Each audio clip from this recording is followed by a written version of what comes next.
Hello all. इस lecture में हम एक हेनरी फेयोल का प्रिंसिपल ऑफ मैनेजमेंट पढ़ेंगे। और वो प्रिंसिपल कौन सा है? वो प्रिंसिपल है अथॉरिटी एंड रेस्पॉन्सिबिलिटी। ठीक है।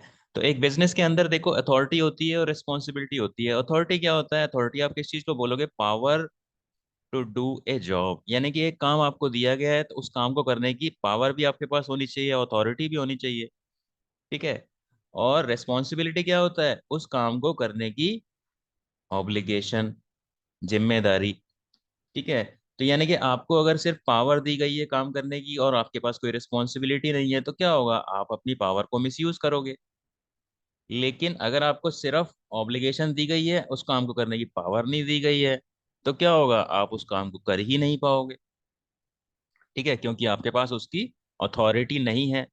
ठीक है। तो ये प्रिंसिपल ये कहता है कि अथॉरिटी एंड रिस्पॉन्सिबिलिटी के बीच में एक बैलेंस होना चाहिए। अथॉरिटी बहुत ज़्यादा नहीं होनी चाहिए और रिस्पॉन्सिबिलिटी भी बहुत ज़्यादा नहीं होनी चाहिए। यानी कि ये दोनों एक दूसरे से मैच करने चाहिए। जितनी रिस्पॉन्सिबिलिटी दी है उतनी ही अथॉरिटी होनी चाहिए एक एम्प्लॉय के पास या एक मैनेजर के पास, या फिर जितनी अथॉरिटी है उतनी ही रिस्पॉन्सिबिलिटी होनी चाहिए, ऐसे भी बोल सकते हैं। ठीक है। तो इस प्रिंसिपल में क्या लिखा हुआ है और फेयोल ने क्या बोला है? According to Fayol, authority is the right to give orders and obtain obedience. ठीक है। तो power to do a job या फिर राइट टू गिव ऑर्डर्स, ये दोनों मतलब किस चीज के हैं? अथॉरिटी के हैं। और रेस्पॉन्सिबिलिटी क्या है? Responsibility is the corollary of authority. तो अथॉरिटी के साथ ही रेस्पॉन्सिबिलिटी आती है। और two types of authorities are official authority which is authority to command, and personal authority which is the authority of the individual managers. तो official authority क्या होगा? आप ऑर्डर्स दोगे, आपकी ऑफिशियल अथॉरिटी है। ठीक है। और एक पर्सनल अथॉरिटी भी होती है, ठीक है, जो हर मैनेजर की अलग अलग होती है। ठीक है। तो authority is both formal and informal. Formal मतलब जॉब से रिलेटेड, इनफॉर्मल मतलब जॉब से रिलेटेड नहीं। तो ऑफ कोर्स कोई मैनेजर होगा, हो सकता है कि आप उसके ऑफिशियल ऑर्डर्स तो मानते हो, लेकिन अनऑफिशियली अगर वो आपको कुछ कहता है तो आप नहीं मानते। इसका मतलब क्या है? कि उसकी इनफॉर्मल अथॉरिटी नहीं है। तो फॉर्मल अथॉरिटी, फॉर्मली तो आप उसको ओबे करते हो, लेकिन इनफॉर्मली मतलब जॉब से अलावा आप उसकी एक बात नहीं सुनते हो। इसका मतलब क्या है? कि आपको वो मैनेजर पसंद नहीं है। यानी कि मैनेजर के पास दोनों तरह की अथॉरिटी होती है, फॉर्मल और इनफॉर्मल। तो managers require authority commensurate with their responsibility. Commensurate मतलब अकॉर्डिंग या प्रोपोर्शनेट।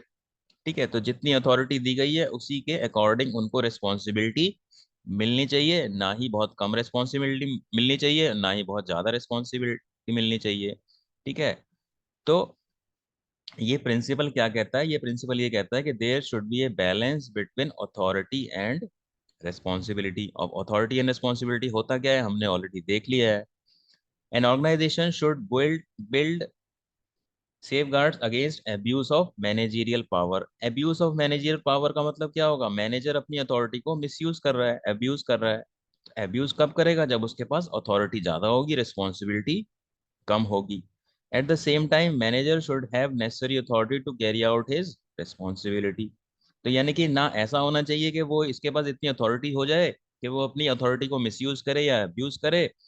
और इतनी अथॉरिटी तो होनी चाहिए कि अपनी जो काम है वो नॉर्मली उसको ठीक ठाक से कर पाए, एफिशिएंटली कर पाए।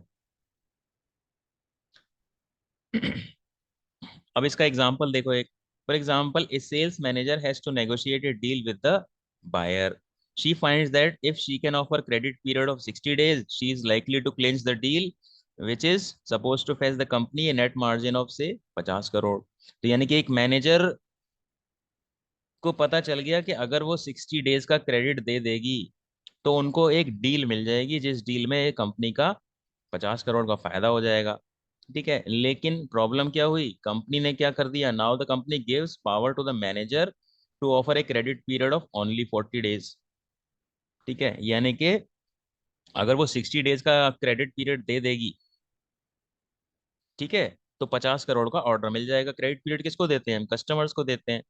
ठीक है। तो कस्टमर कह रहा है कि हमें 60 दिन का उधार दो या 2 महीने का उधार दो, और कंपनी के पास जो मैनेजर है, सेल्स मैनेजर, उसके पास अथॉरिटी है कि सिर्फ 40 दिन का ही उधार दे सकते हैं। ठीक है, तो यहाँ पे क्या है, उसके पास अथॉरिटी नहीं है 60 दिन का, और अगर वो 40 दिन का देगा तो वो ऑर्डर कैंसिल हो जाएगा। So this shows that there is imbalance in authority and responsibility. तो सेल्स मैनेजर को सेल्स बढ़ानी है, सेल्स बढ़ाओगे कैसे? कस्टमर मांग रहा है 60 दिन का क्रेडिट पीरियड, और आप सिर्फ 40 दिन का दे सकते हो, यानी कि आपके पास वो अथॉरिटी नहीं है। ठीक है, तो यहाँ पे क्या हो गया, अथॉरिटी कम है जितनी होनी चाहिए उससे। So in this case, the manager should be granted authority of offering credit period of 60 days in the interest of the company.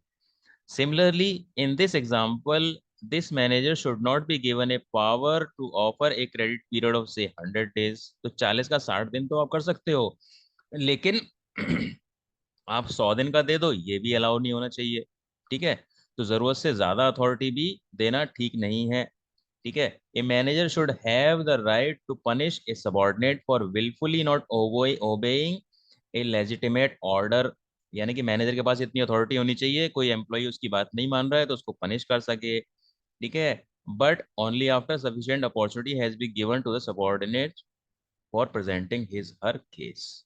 तो यानी कि ऐसा नहीं है कि बिना बात आपने पनिश कर दिया, उसके जो केस को आप सुनोगे तभी उसको पनिश करोगे। हो सकता है कि उसकी गलती ना हो, किसी और की गलती हो। ठीक है, तो बिना किसी को सुने हुए उसको पनिश करना ठीक नहीं है। तो ये देखो, ये आपका एनसीईआरटी का कंटेंट था, और एनसीईआरटी के कंटेंट में जो एग्जाम में क्वेश्चंस आते हैं उसमें एनसीईआरटी का कंटेंट बहुत यूज होता है। तो यहाँ पे देखो, आपके एग्जाम में अगर क्वेश्चन आएगा तो ये वाला आ सकता है कि आप 60 डेज की क्रेडिट लिमिट दोगे तो आपको 50 करोड़ का फायदा होगा, लेकिन आपके जो बिजनेस है उसने सेल्स मैनेजर को सिर्फ 40 दिन का ही क्रेडिट दिया है। तो बताओ कौन सा हेनरी फेयोल का प्रिंसिपल वायलेट हो रहा है? ठीक है, तो इस तरीके के क्वेश्चन आते हैं एग्जाम में, तो आपको क्या लिखना है, अथॉरिटी एंड रिस्पॉन्सिबिलिटी का।